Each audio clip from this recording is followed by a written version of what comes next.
Mark Vernarelli. What do you think of when you hear the term public safety?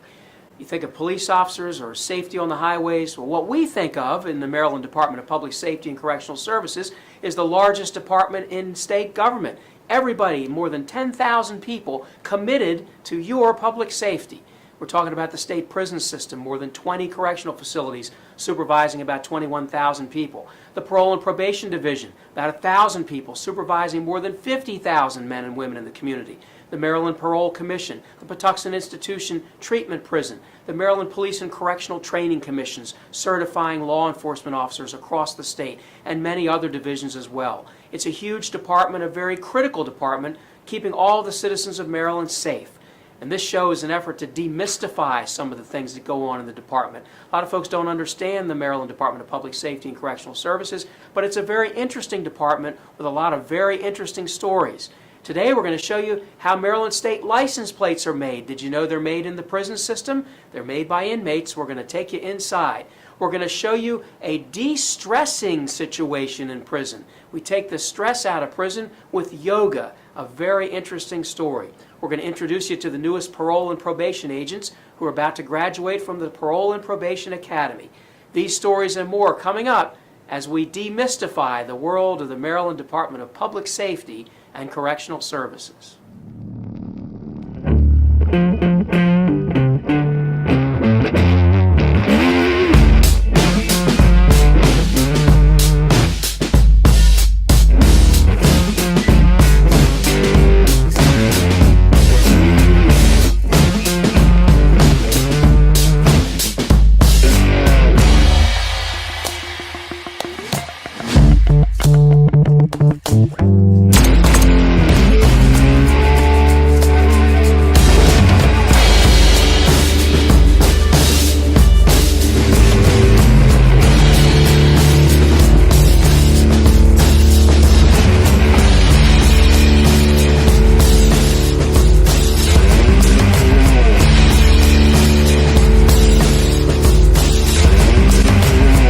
We are public safety. Stand strong with us. Present off! One of the most critical components in the Department of Public Safety and Correctional Services is the Maryland Division of Parole and Probation. About 1,000 men and women working all over the state, at least one office in every county. Several larger jurisdictions have multiple offices, and these folks are the first line of defense in the community. They supervise more than 50,000 people in all corners of Maryland, and right now we're about to graduate our newest academy class of brand new agents. Okay, that's incorrect. After 10 years working in prison as a case manager, Sal Mariello wanted a change. He's already accustomed to working one-on-one with offenders, but soon he'll be doing that on the outside as a parole and probation agent.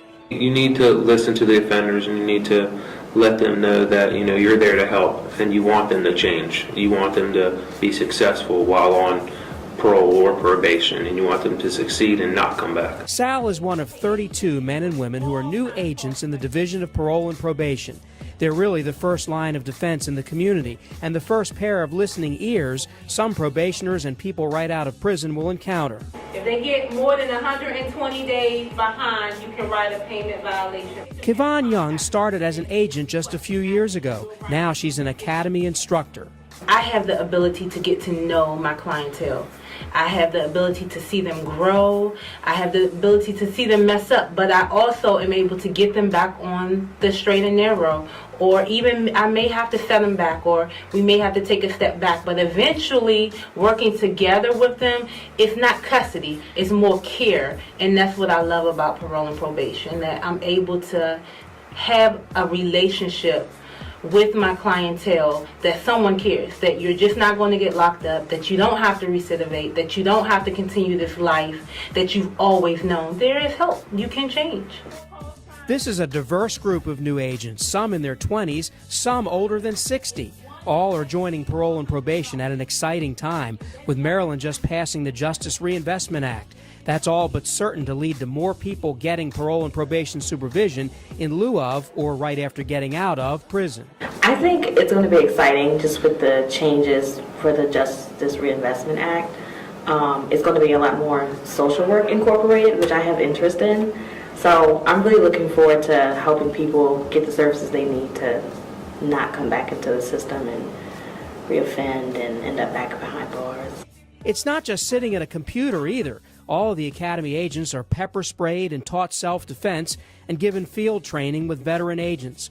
Although social worker type skills, a love for people, and compassion are all critical, it's still a law enforcement job too. Agents do home visits, work with police agencies, and sometimes spend their days in court.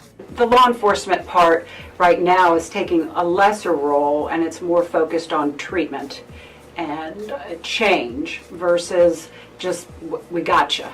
We're trying to get away from that. It's not about getting people, it's about helping people. But they still have to follow the court's recommendations, and they still have to ensure that the offenders meet what the courts have sanctioned them for. Parole and Probation's training administrator, Andrea King Wessels, worked for many years in the federal prison system, where she learned that dealing with justice-involved people is a lot more than slamming a cell door or writing a violation. I think a lot of people, and probably a lot of our own people in the academy class, don't realize how important these jobs are. They are basically the first line of defense in the community. Absolutely. And we tell them that this is the job where you can truly make a difference. You can change the social structure, the social situation of this country and your communities. Because if you really get involved with the offenders and you really help them, they can and will embrace that and make a change. Maybe not this time, but maybe next time. But the idea is that you are a real change agent. These new agents are ready to turn lives around. So many people just slip through the cracks. Like, a lot of times people will look at offenders or people who have been incarcerated and they think, you know, they're just going to wind up back behind bars. I know a lot of people have that mentality. And I think that it's so many roadblocks along the way. A couple weeks ago, we went over to one of the jail facilities and we got to interview some of the inmates, and they really gave us a lot of information about what would be helpful for them when they get back into the community and how they really do need services and they really do need that help. And it's not just, hi, you came in, I'm glad to see you, come back next time. They really do need counseling or drug treatment or help with employment or things like that. I want to help people change, and I feel like parole and probation, that gives you a very good opportunity to get your thought process out there, help them, look at you and say, I'd like to, emulate things that he does to make myself a better person. And good luck to those men and women, the newest class of agents in the Maryland Division of Parole and Probation. Coming up, find out why this group of men think giving back is strictly for the birds. In Maryland, every single vehicle has to have, by law, not one but two license plates. Did you know that every license plate made in the state of Maryland is made in prison by inmates? How do you like the new license plate? It has the Maryland flag rendering. These are also made by inmates at the Maryland Correctional Enterprises plant down in Jessup.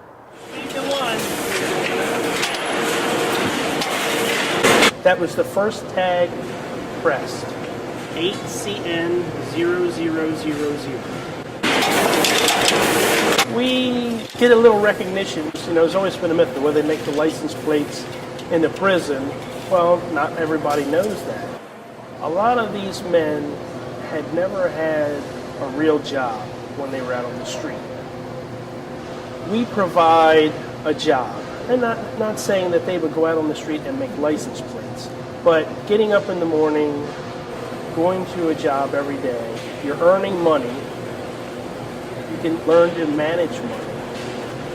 It's teaching you, responsibility. If they work for us, it's a lot less chance that they will come back into the system. You're giving back to the state. That's what you're doing. You're making the state a safer place. Maryland Correctional Enterprises in general does a great job making all kinds of products for state use and nonprofits, and we'll be introducing you to more Maryland Correctional Enterprises shops in the coming months. Up next, 200 million people worldwide do this, 36 million in the U.S. Meet a group of women who want to make those numbers go even higher. Look at you. You're at the top of your game. You're unstoppable. Nothing can throw you off track. Wait, is that your car? Uh-oh. Yeah, I saw that coming. That will throw you off track. You're looking at around 10 grand in fines, legal fees, and increased insurance rates. Let's try this again. Smart move. Because buzz driving is drunk driving. Boy, it can be stressful out here sometimes, can it? All you have to do is get behind the wheel of a car, fight your way through a traffic jam, and you start to feel that stress. Well, if traffic engineers put traffic calming devices up, median strips and flowers and other things to try to calm us down, then wouldn't you think that prisons would need some calming devices as well? They certainly do, because prisons can be stressful as well. And some prisons now in our system here in the state of Maryland are de-stressing with yoga.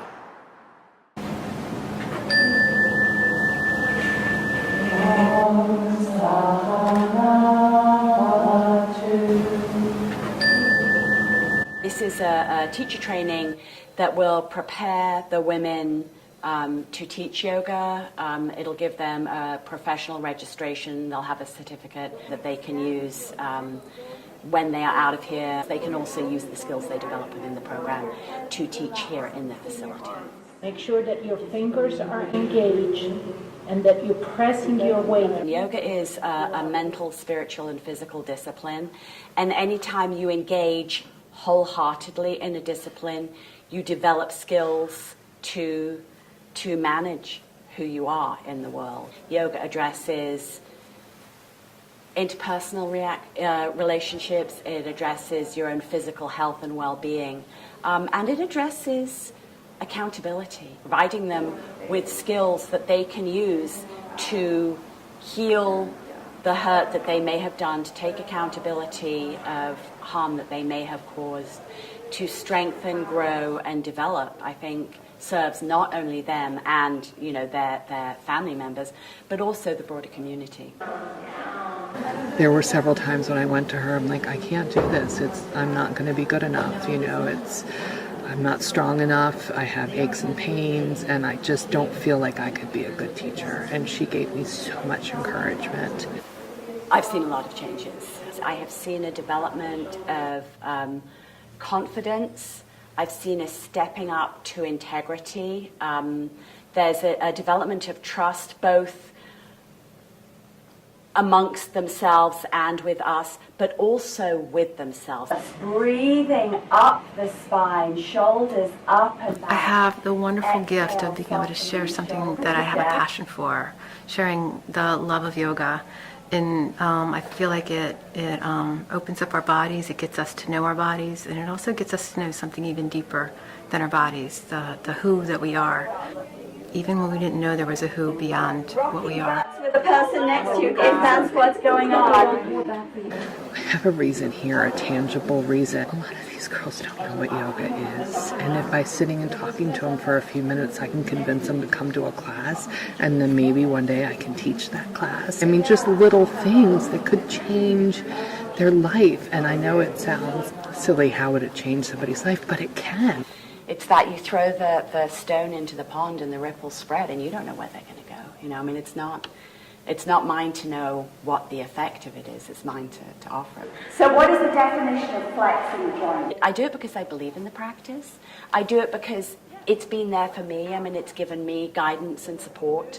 It's not just teaching yoga. A lot of it is having the privilege to come inside here and be trusted and be able to share this practice. First. It never chips away at what I've done, but it helps put some positive stuff out in the world. It helps put a piece of me to help someone make their life a little bit better. And I don't think I would have cared about that before I came in here. Namaste. Namaste. And thanks to our volunteer, the second class of inmates learning to become yoga teachers is now in session. Forget everything that you've seen on TV. It's nothing like what you see on TV. Sometimes it can be daunting when the steel doors close behind you, but it is full of opportunity. You can accomplish something in corrections. A lot of people think that there is no hope or there's no goals, and one of the things I always looked at was if I could help just one person, then I think that I have fulfilled that in myself. So I think that anybody, if you have the right mindset and you are driven, this would be a great career for you.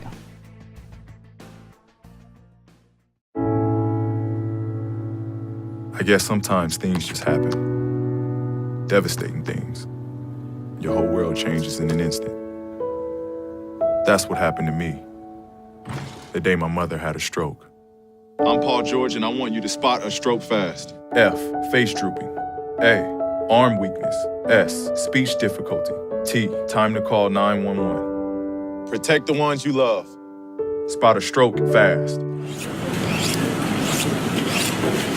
I'm basically tracing the bone of the exoskeleton. With every slice, every movement of the knife, Tyrone is one step closer to providing families in need with Thanksgiving dinner. And then separating the meat from the skeleton. Tyrone is preparing turkeys for the Big Daddy Thanksgiving meal in Baltimore City, feeding upwards of 50,000 residents who are in need. He's doing it all from inside the Maryland Correctional Institution at Hagerstown at Maryland Correctional Enterprises meat plant. MCE has been processing donated turkeys for years, free of charge. Well, this is something I enjoy because I'm from East Baltimore, so I'm aware of what everything that Big Daddy and our family have done for the community. So this is a pleasure for me to do. I'm glad that they was donated so that people can have a good meal for Thanksgiving.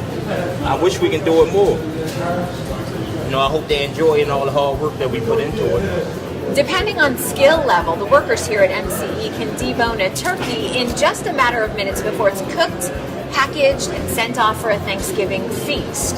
But here, they're learning a lot more than meat cutting skills. It's taught me a trade that I can use once I'm released. I can say the meat plant helped me change my life around because if I didn't pick this trade up, I might go back home doing the same things I once did.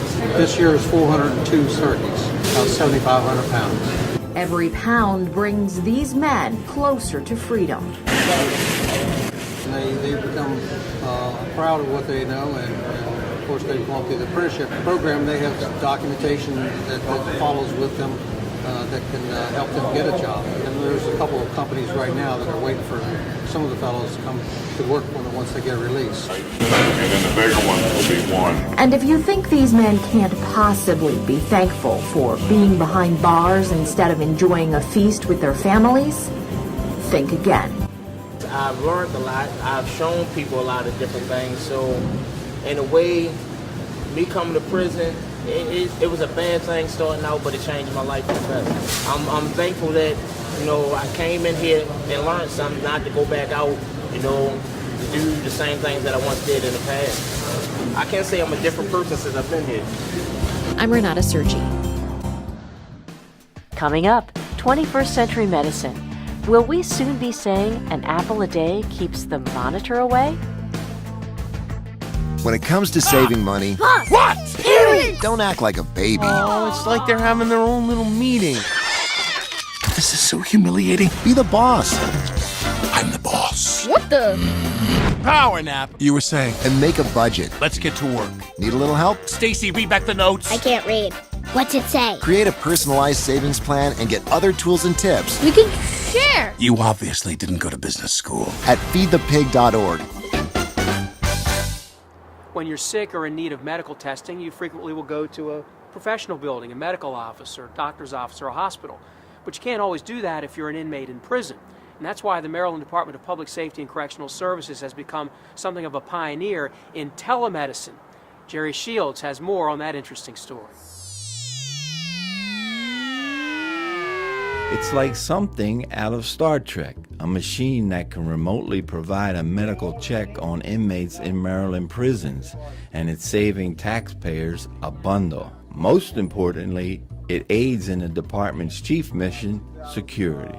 The safety of the community, when we are sending every inmate to the hospital, there is always a question of security, safety of the public. So that's the main thing, when they are not going there, it helps to reduce any risk to the public. And the cost of transporting. The cost of transport and the safety issue. The technology allows doctors from Baltimore hospitals to examine patients without ever leaving their office. It's amazing, you can examine the patient, you can listen to the heart, you can examine the eye, to the lungs, you can examine the skin. Equally important, it's saving the state about $45,000 a month in transportation costs to take inmates to the hospital. That equals $500,000 a year back in state taxpayers' pockets. The initial investment was about $1.2 million for the equipment and the installation across the whole state. And we're monitoring cost savings month on month. The state actually planted the seeds of telemedicine as far back as 2001 when they did a video conferencing pilot program in Hagerstown. In 2005, it was expanded to 5 regions of the state that contain Maryland prisons.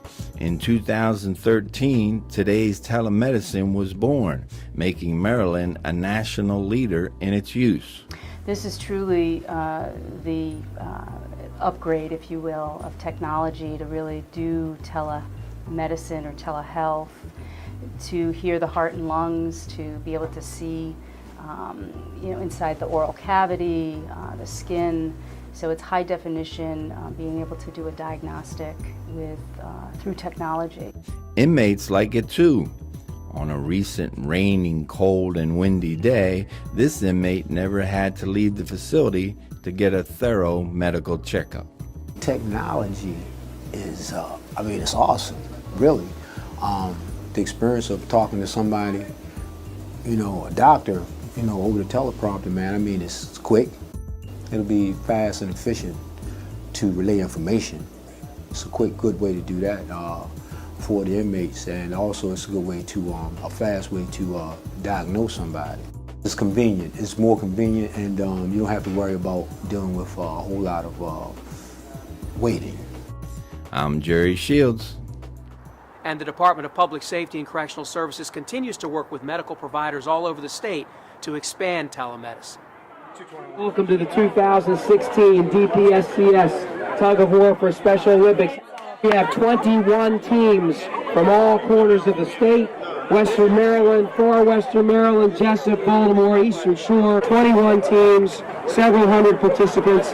The heaviest team today, I'm not going to tell you which prison it's from, but they weigh 2,434 pounds for 7 people. Listen up.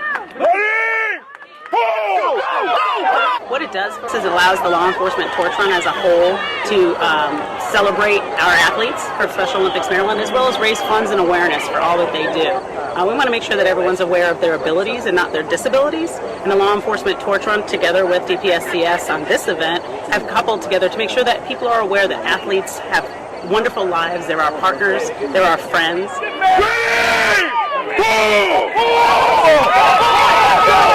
I do it for the love. I do it for the kids. It's great for morale. It helps to bring the officers out, the families together. It's just a great time. It's unbelievable. It's amazing. It gives organizations such as Special Olympics kind of a promotion to kind of boost that they need these days. Keep going! Come on, keep going! Keep going! Go, go, go! And these are some amazing individuals who give back to the community through a tug of war. They give back to these athletes by just by showing their sheer strength, and more so their determination. The determination on this tug is fantastic. At the very least, we're going to have a great time. Gotta stay on the feet, guys. I started as a CO1 and worked my way through major and then on to assistant warden. I was energetic, positive each and every day. Not only do we have the great benefits, retirement, and holiday schedule and that type thing, but we have so many different fields that you can take and go into. You have custody, which are correctional officer 1s through majors. You have dietary, you have case management, you have social work, addictions. There's so many fields you can branch out into, and all could lead to assistant warden or warden of a facility. It's all about determination and drive.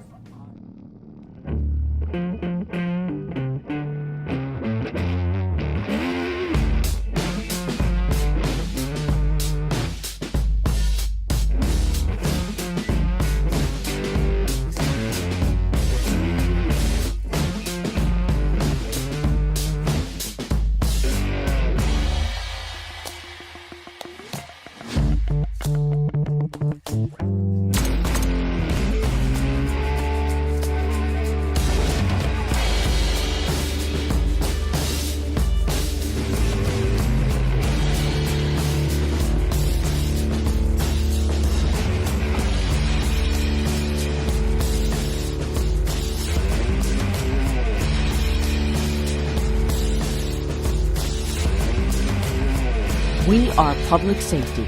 Stand strong with us. Present off. Hello, I'm Stephen Moyer, the Secretary of the Department of Public Safety and Correctional Services. I hope you've enjoyed learning about what we do every day. If you are interested in learning more, we'd like you to become part of our team.